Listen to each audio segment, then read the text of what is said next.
കേന്ദ്ര സർക്കാരിന്റെ നയങ്ങളെയും കേന്ദ്ര സർക്കാരിലെ പ്രധാന വ്യക്തികളെയും സുപ്രീം കോടതി ടാർഗറ്റ് ചെയ്യുകയാണോ എന്നുള്ളതാണ് ഇവരുടെയൊക്കെ സംശയം. അത് കുറച്ചുകൂടി ബലപ്പിക്കുന്ന തരത്തിലേക്ക് ഇപ്പോൾ പുതിയൊരു വിവാദം കൂടി വന്നിരിക്കുകയാണ്.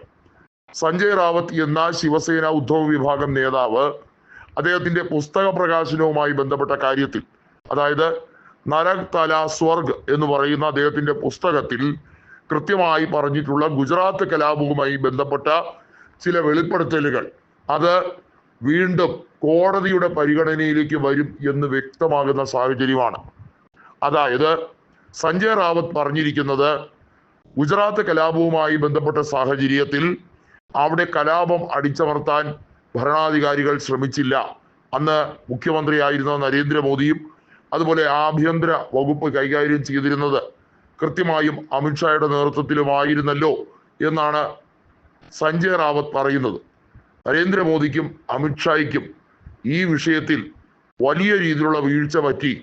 എന്നാൽ അന്വേഷണം ഉൾപ്പെടെയുള്ള കാര്യങ്ങൾ ആവശ്യപ്പെട്ടു കൊണ്ടുവരുമ്പോൾ അന്ന് ആ കാര്യങ്ങളിൽ ഒക്കെ ഇവർ രണ്ടുപേരെയും സഹായിച്ചത് അന്നത്തെ കേന്ദ്രമന്ത്രിയായിരുന്ന ശരത് പവാർ ആയിരുന്നുവെന്നും അന്ന് UPA സർക്കാരിൽ കൃഷി വകുപ്പ് മന്ത്രിയായിരുന്നു.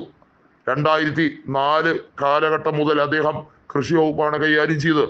ആ കാലഘട്ടത്തിൽ നരേന്ദ്രമോദിക്കെതിരെ വന്ന നിരവധിയായ പരാതികളെ കെട്ടണയ്ക്കാൻ പരമാവധി ശ്രമിച്ച നേതാവാണ് ശരത് പവാർ എന്നും അതുപോലെ തന്നെ അമിത്ഷായ്ക്കെതിരെയുള്ള നിരവധി ആരോപണങ്ങളെ എതിർക്കാനും അതിനുവേണ്ടി വലിയ രീതിയിൽ നിയമസഹായം കൊടുക്കാനും മുൻപന്തിയിൽ നിന്നത് ബാൽ താക്കറെ ആയിരുന്നുവെന്നും പഴയ കഥകൾ ഓർക്കാതിരിക്കുന്നതാണ് എനിക്കും നല്ലത് എന്ന രീതിയിലുള്ള ഉദ്ധവ് താക്കറെയുടെ നിലപാടും ഒക്കെ വീണ്ടും ചർച്ചാ വിഷയമായി മാറുകയാണ്.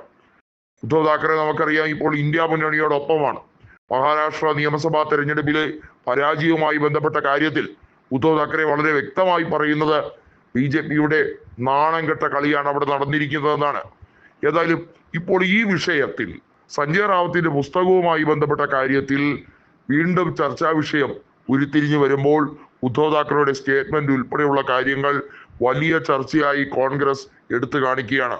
ഇത് ഹർജിയായി കോൺഗ്രസ് സുപ്രീം കോടതിക്ക് കൊടുക്കാനിരിക്കുന്നു.